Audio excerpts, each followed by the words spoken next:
Do I need to put a little higher up? Can you hear me? Okay. If you're not, I'll yell. No, okay.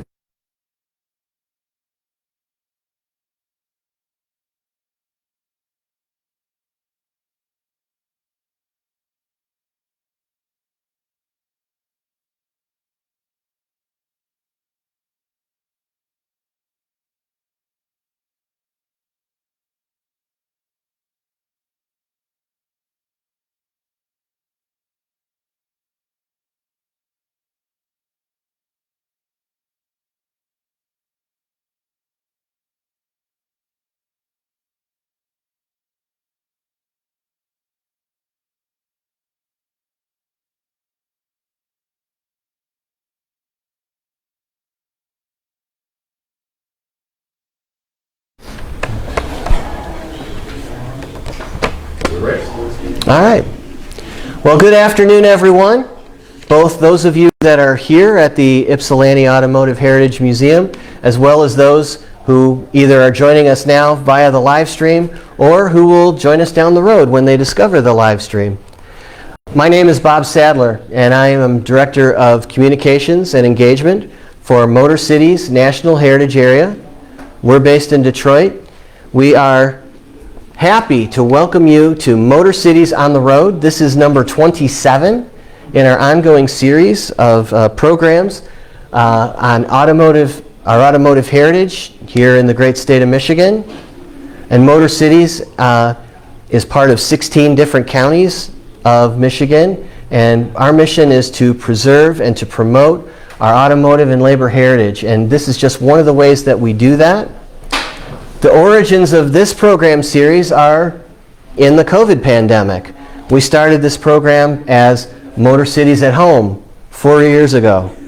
And so this is the 27th program in the series, and we're happy to have all of you give you the opportunity to learn more about this wonderful Auto Heritage Museum here in Ypsilanti. We'll be talking to Patty Bloom in just a second. But first, I'm just going to kind of walk you through a few things. A word from our sponsor, MotorCities National Heritage Area. And we were established in 1998, and we, like I said, we're one of 62. There are now 62 National Heritage Areas in the United States, and we were actually one of the earlier ones. And I'll tell you, just in the 7 years that I've been with MotorCities, we've gone from 45 National Heritage Areas to 62. So it's a growing program within the National Park Service and the Department of Interior. So, as I mentioned, we cover 16 counties of Lower Michigan. It is MotorCities. It is not Motor City. It's not just Detroit. It includes Ypsilanti. It includes Flint, the birthplace of General Motors. It includes Lansing in the capital area. And it goes all the way west out to Kalamazoo, where they made yellow cabs back in the day. And Kalamazoo County is also the home of what we lovingly know as our Western Gateway, the Gilmore Car Museum, which is the largest car museum in North America. So we're happy to have all these wonderful partners that help us tell the story of how Michigan put the world on wheels. So you can find us everywhere, on the web, on Facebook, Instagram, X, formerly known as Twitter, and of course Instagram, LinkedIn, YouTube, where this program will eventually find its way to YouTube as well. So if you guys, most of you guys are usual suspects here at the museum with us today. A lot of you are members. Raise your hand if you're a member of MotorCities National Heritage Area. There's a few of you. And hopefully if you like what you hear, and those of you that are watching on the live stream, and you want to support our work and support our mission of preserving and promoting our automotive heritage, you can become a member. Our membership campaign for 2025 is going to be getting underway just in this coming week. So there's a lot of great ways to support us. So that's a little bit about MotorCities. Without any further ado, we're going to get started. And I'm happy to be joined by Patty Bloom. Thank you. From the Ypsilanti Auto Heritage Museum. So let's give Patty a round of applause.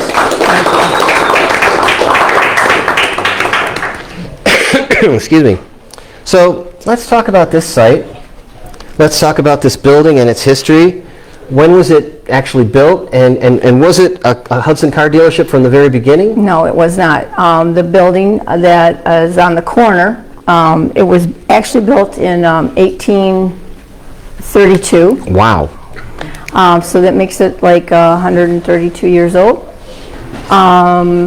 It was a Dodge dealership, a Willys Overland Whippet dealership. Okay. It was Michigan Crown Fender manufacturer. At one point, it was even a electrical corporation. Okay. Company, and then let's see what else. It then became in 1933 the Hudson dealership. Oh, okay. So now, was it affiliated with the Miller family at that point? Yes, yes. Jack Miller's father and mom, they started the dealership in 33. Okay.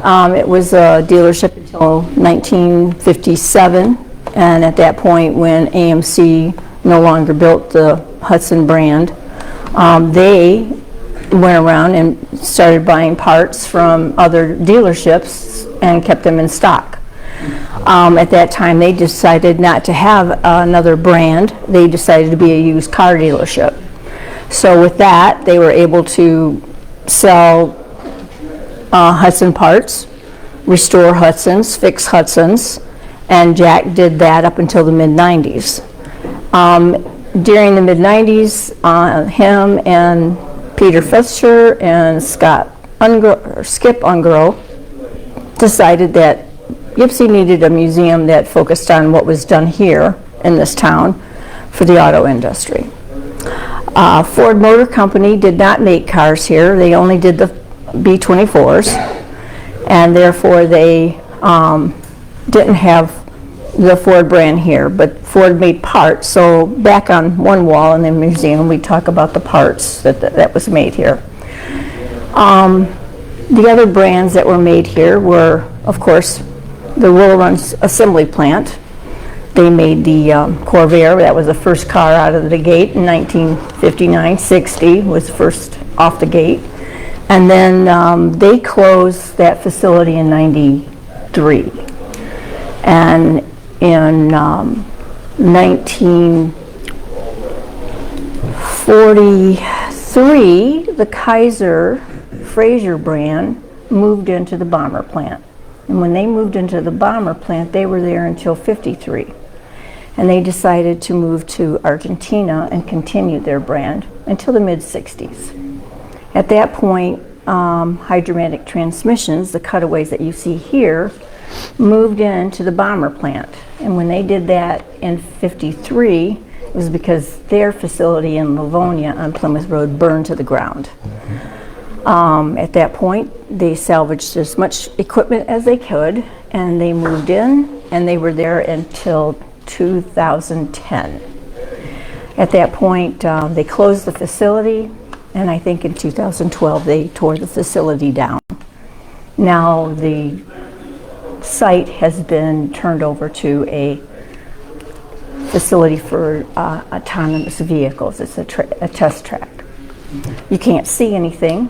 They've built brims all the way around the facility, so you don't know, you have no clue what goes on behind those brims. So, but at that time, the Yankee Air Force Museum had purchased the back side of the building where the hangar doors were, and that's where the planes would take off.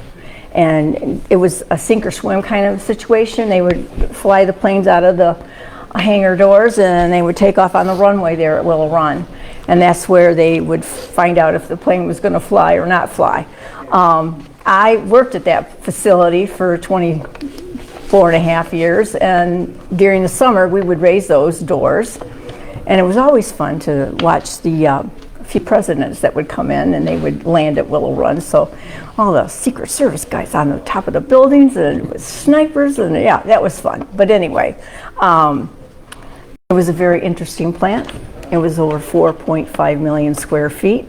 Yes, you could get lost if you didn't know where you were heading. So we have the cutaways in this room that of the transmissions that were built there. Let's see, so we got transmissions here at the site. We have a lot of Corvairs. There were other vehicles that were built at the Chevrolet plant. Buick, Oldsmobile, Cadillacs at some point. Nova, the Chevy 2, as part of their history. Then the Hudsons. So in '97, when the museum actually started to become a museum, this building here was a post office. The middle of the building was a used car lot. They connected the two buildings together with the original building that was built in the 1800s.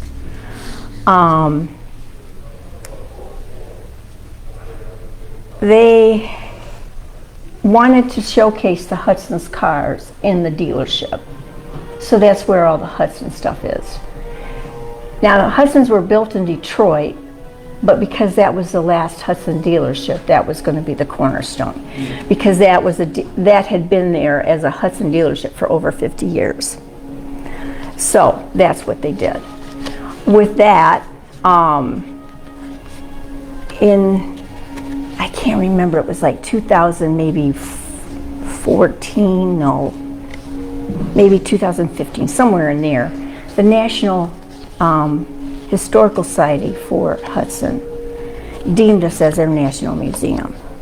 So that's why we tell the story of Hudson more detailed, and we get Hudson members from the National Society. Their vehicles come through. So a lot of times we have different vehicles there every so often, about once a year or maybe every year and a half. Folks will come in and get their cars and move them out, and then other people move them in. So just recently last June, we've had a few new cars be brought in. Now we've gotten a few movie stars in our premises. We have a DeLorean. Has nothing to do with any production here in town. We all know it was made in Ireland. How did you get that? It was donated to us by Dr. Gago, who was a heart surgeon here in Ann Arbor.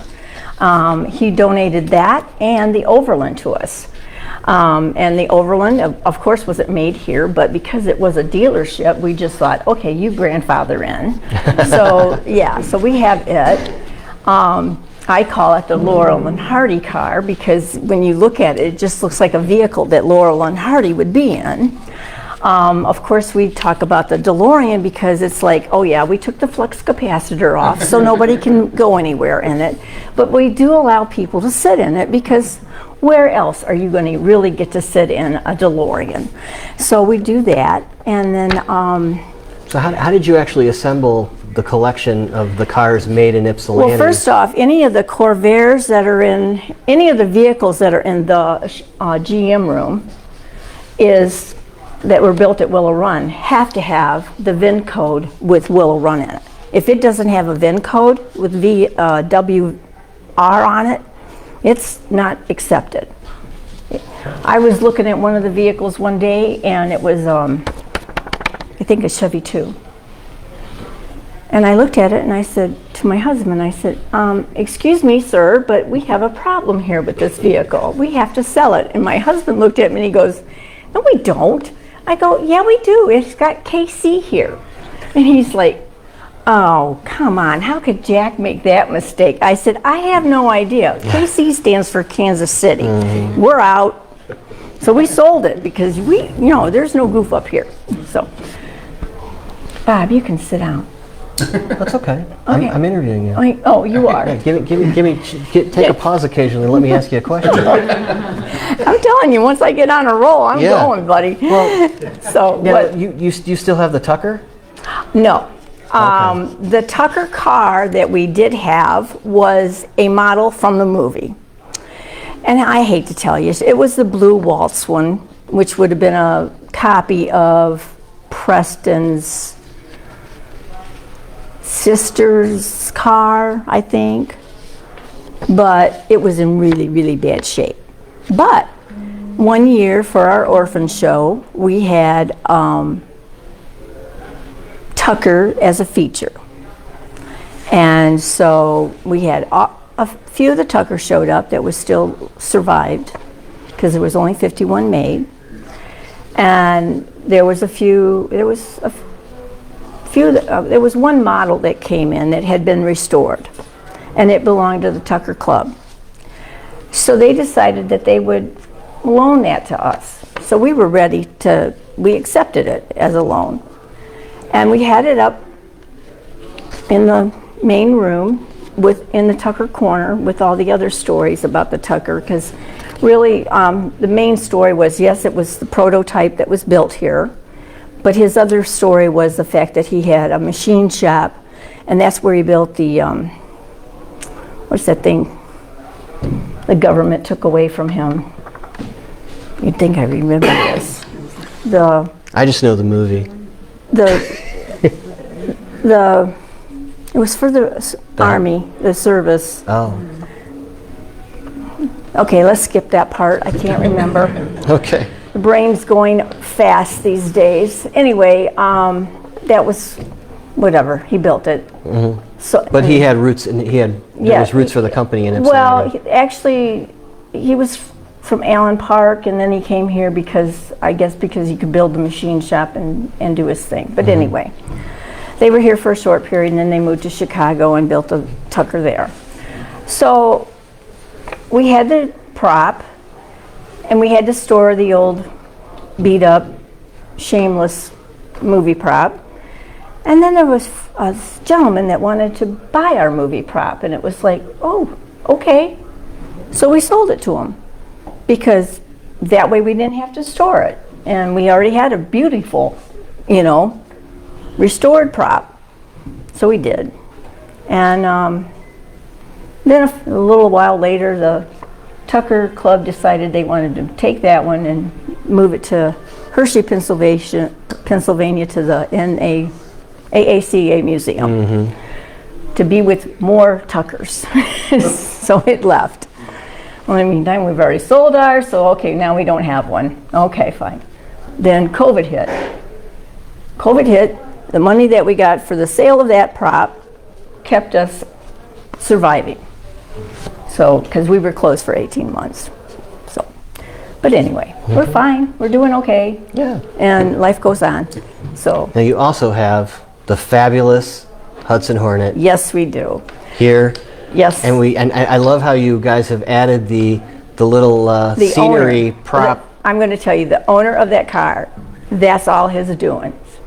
He wanted to showcase his car, and he showcases it. And that vehicle gets more vacations than I do. Because there's periodically, they've taken it out, and we have done different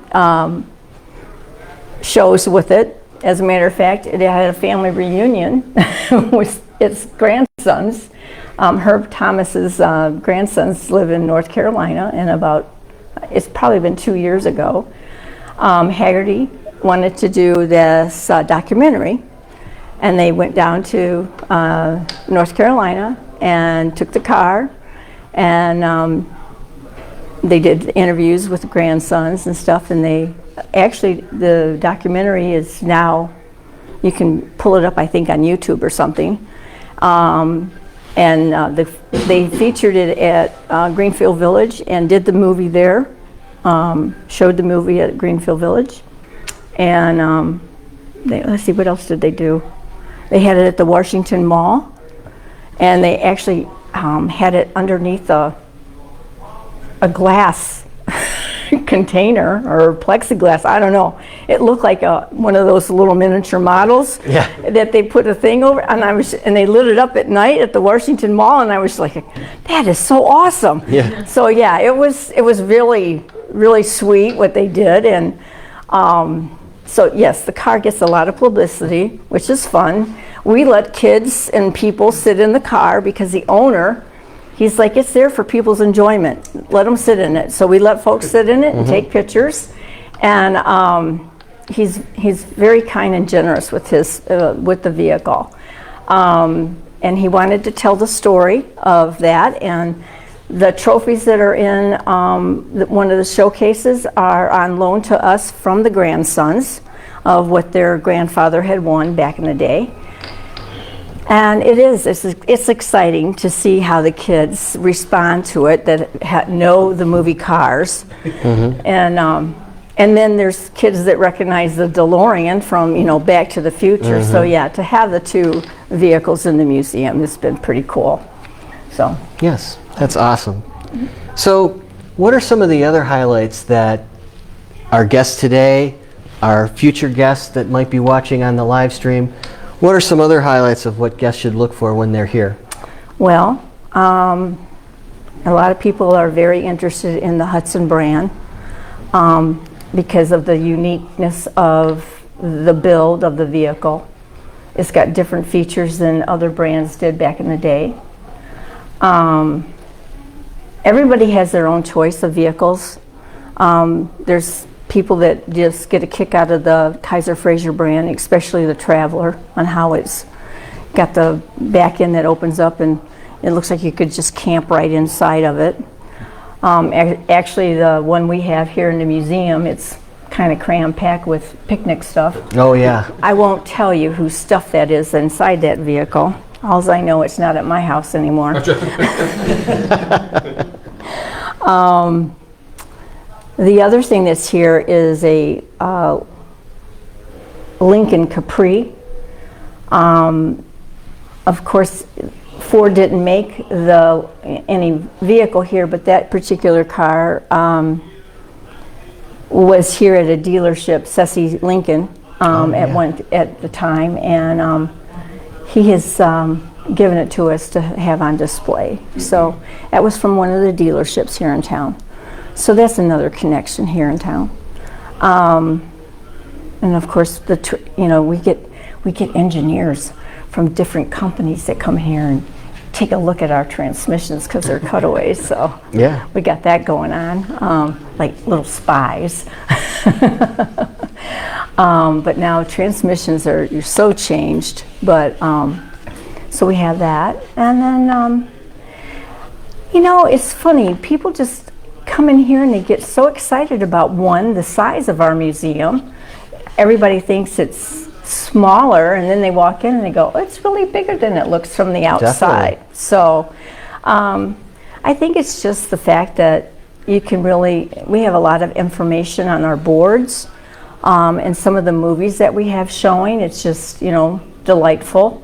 It's quick. They're not very lengthy on, information. They give you a lot of, feedback.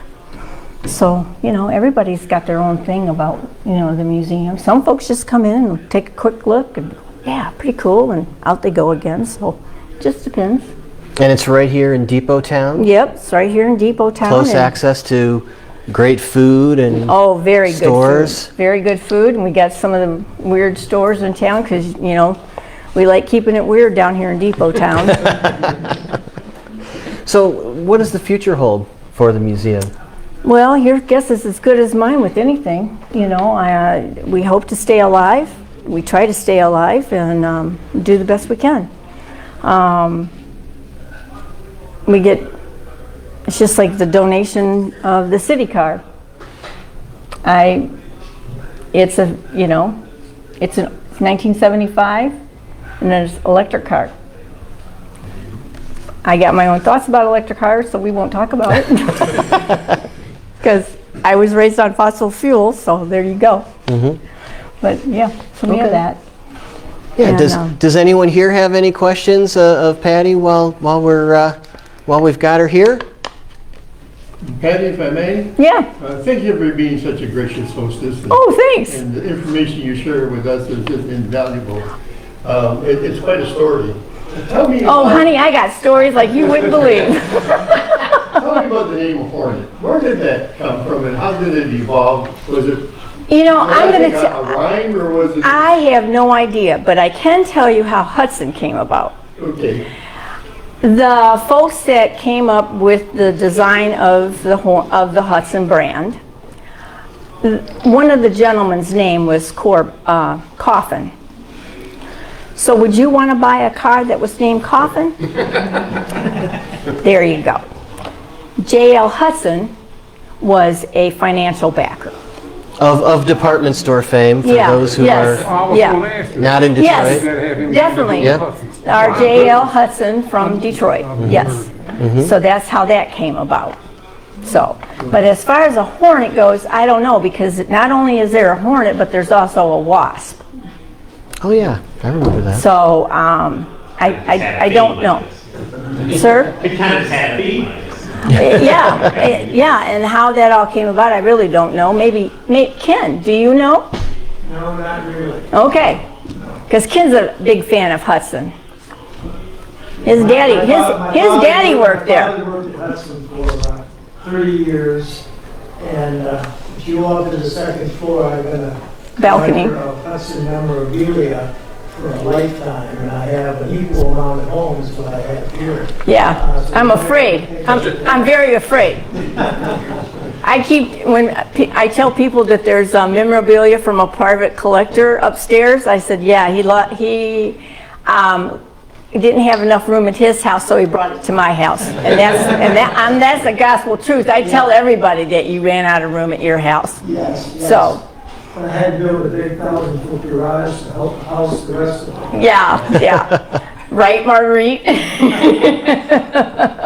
Yes, sir. We had a question over here. So, when did Hudson start? 1902. 1902, and when did they get linked up? AMC bought them in 54. So from 1902 to 50. Well, but AMC stopped building them in 57. So. Slight correction, it was 1909. Oh, okay. Yeah. Right. 1909. I don't know why And too. they said July 3rd is when they officially began with a 1910 model. And Ford was 10 years, right, when they established? The third Ford Motor Company, which is the one that operates today, started in 1903. 1903, okay. Yes. And the Hudsons were built where? Reynolds, Jefferson and Connors, yeah. But the original Hudson building is still there on Mack and Mulcahy. It was originally an aero car. Yeah. Yeah. That part of the equation I did not know for sure. And if you follow MotorCities on social media, we have an ongoing series, about 250 of them a year, called This Day in Auto Heritage. Starts on our Facebook page, but you can also catch it on X and Instagram. And there's about the founding of Hudson. Over the course of the year, you'll learn all these wonderful things about the automotive industry if you follow us, like us on Facebook, or on the other platforms that we're on. So that's a great way to stay in touch and learn a lot of... Our knowledge is your knowledge, so when we share that, we want to make sure that it's part of our mission to keep that history alive. So, I got a couple more. Okay. So Tucker never had an assembly plant because they never got to that. He did in Chicago, Yeah. but not here in Michigan. Okay. But they built a 51 prototypes Yes, here, 51 vehicles. They did get 51 off the line. here in Ypsilanti. No, Chicago. In Chicago. It was in Chicago. yes. Yep. Yeah, everything took place. He only built a prototype here, so. And then jump into the assembly plant, Willow Run. So Ford built that for the bombers, right? Actually, there was two facilities. The bomber plant, we refer to it as a bomber plant. Even when Hydromatic was there, it was always called the bomber plant. Okay. And across the road was the Willow Run assembly plant. Okay. So if you asked somebody, or they said, oh, I work at Willow Run, you'd have to ask, well, was it the transmission plant or was it the assembly plant? And then people go, oh, well, I built cars. Okay, so you're at the assembly plant, which was a little bit smaller. Okay. If you were at the transmission plant, you're at the 4.5 million square foot building. Now, transmissions, I don't know if you knew this, but they were, back in the 50s, They were first known as Detroit Transmission when they were on Plymouth Road. When they first moved into the bomber plant, they were known as Detroit Transmission, and then a year later, they became known as Hydromatic, because all of a sudden then GM decided they were going to be exclusive. Before that, they were built for Hudson's.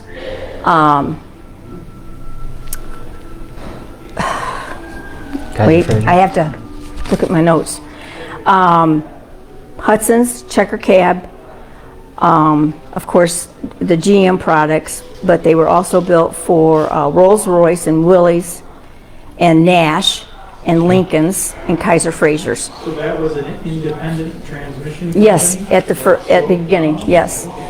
So when their facility burned in 53, they were up and running in 11 weeks later, because it was very important to get back into gear, because they were the only game in town.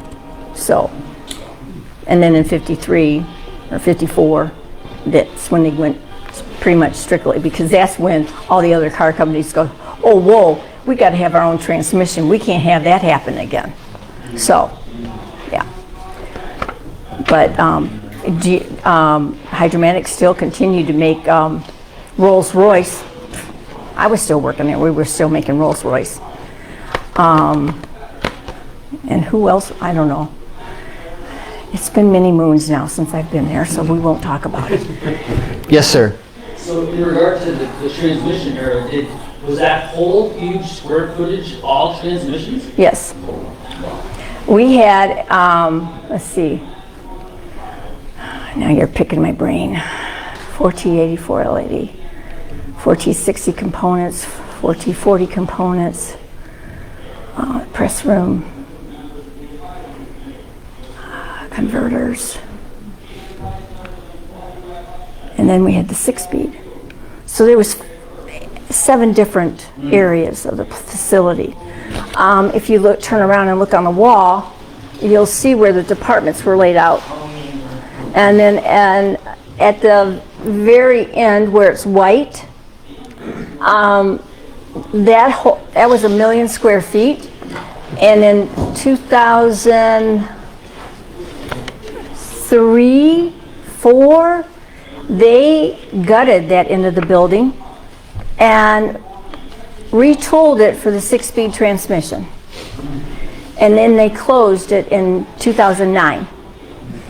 And when they closed it, they moved the operations to Ramos, Mexico, and Toledo.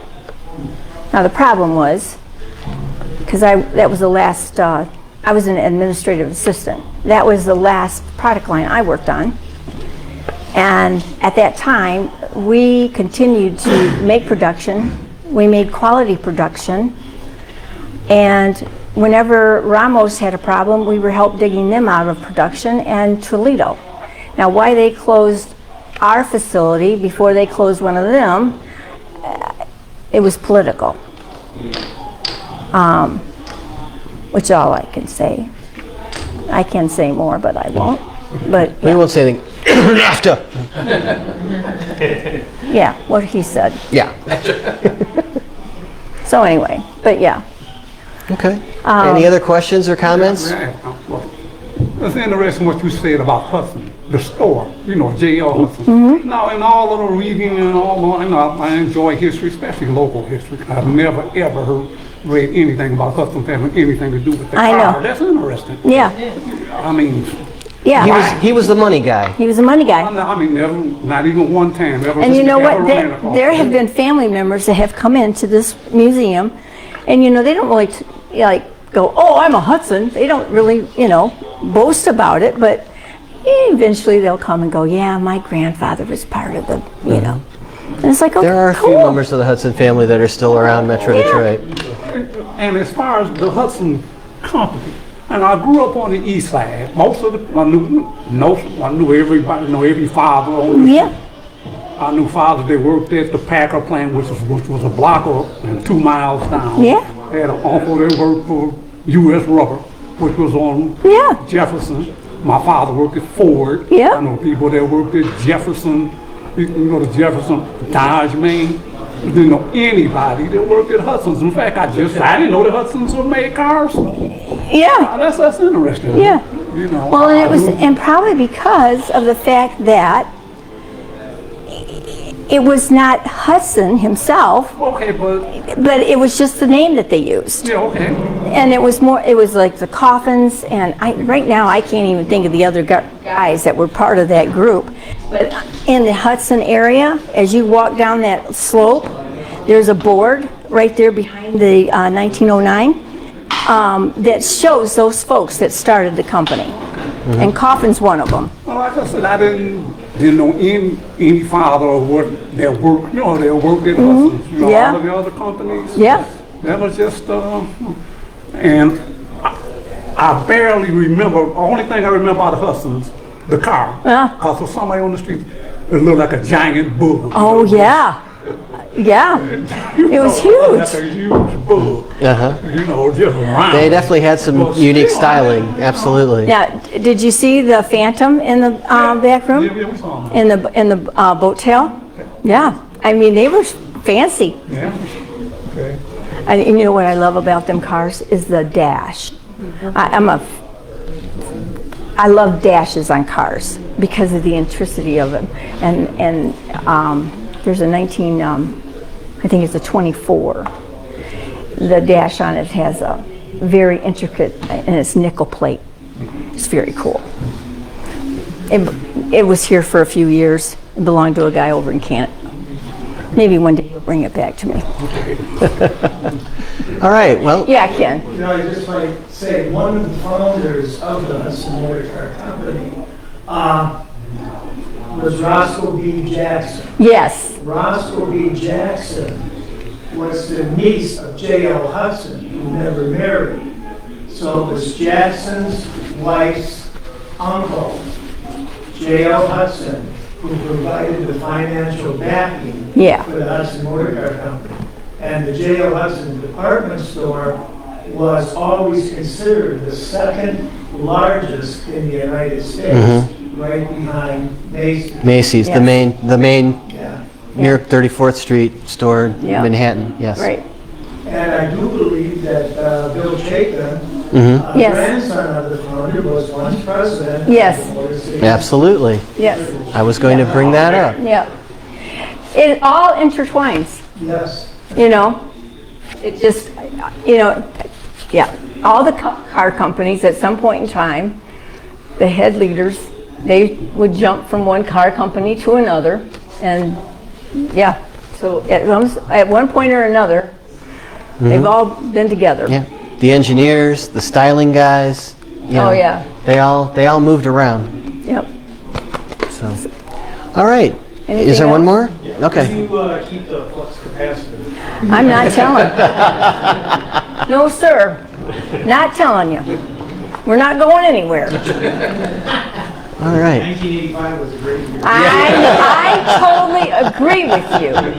I totally agree 1985 was a good year. Now, I don't know about the wine business, but 1985 period was a good year. Funny story about the flux capacitor. So it's based, the model is based on this coffee grinder. That if you can find one, they're like $600 or $700 because people want to buy it. All right. You know, that's enough, because if you all really, really need one, you can go to, I think it's what is that? What's that auto store? AutoZone? AutoZone. Look it up online, AutoZone carries them. If you gotta have one, go to AutoZone. I think you can get them at T-Boot too. Where? T-Boot. Oh, T-Boot, oh, yeah, maybe. Yeah, what the picture says. All right, so we're going to wrap it up now. We want to thank Patty Bloom, Y'all are welcome. Ypsilanti Automotive Heritage Museum, for being here for us today and sharing the story of this wonderful museum. And you guys have until 4 o'clock 4 o'clock. to enjoy the building. So about 4 ago, maybe plug for those who are going to use and stay long, so like the museum open hours. Yes. We're open from Thursday through Sunday, 1 to 4. If you want to plan a special event with a group, just give the museum a call. And if we're not here, just leave a message. I will eventually get back to you. And we can set up something personal. And your website? Our website right now, I can't depend on it. Right now we're having issues. I think somebody hacked us and I can't get into it. And so you can look on Google if we got closing dates or something. I try to update that on a regular basis if we've got something coming up that we're going to close for. But yeah, if you want to make plans for something, we can do that. Will you be doing the orphan car show this year? I'm sad to say, but we're no longer going to be able to do the orphan show. But good news is Stahl's Museum has decided they want to do orphan car show. I think they're calling it a 2.0. So they've picked my brain, which that's probably why I am so brain dead now. And the Gilmore Museum, they've had someone pick my brain, so there goes another slice of heaven. So they're going to do one too, I think. Okay. And which are Both are partners with MotorCities National Heritage yeah, Area. they are, and which will be two great venues. As far east and as far west as Yeah. you can go in the National Heritage Area. I Yeah, might add. exactly. They will be perfect. They'll be bigger. More cars can come from different places. Ours was getting to the point where the attendance was getting very low. We were in competition with Depot Town is very small as far as parking goes. So we weren't getting the attendance with spectators. Our attendance with cars was getting really low.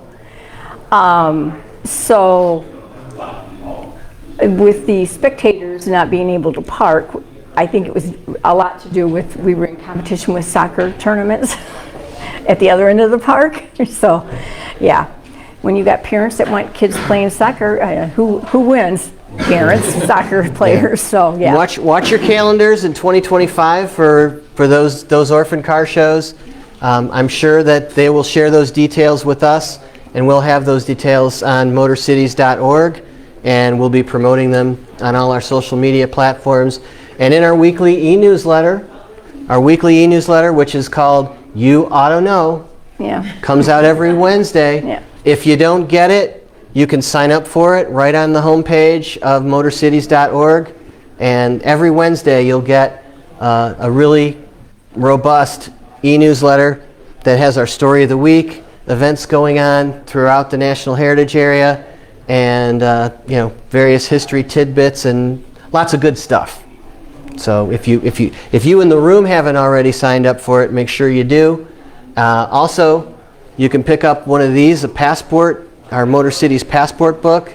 It is a guide to this wonderful museum as well as another 24 attractions around the National Heritage Area.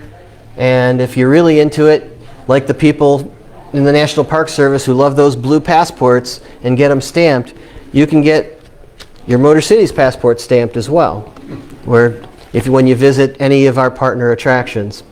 So, and that goes for all of you that are watching via the live stream as well. So, thanks again, Patty. You're welcome. For all the wonderful stories and history. And thanks again for everyone for joining us today, both here and in cyberspace. Thanks a lot. Have a great day.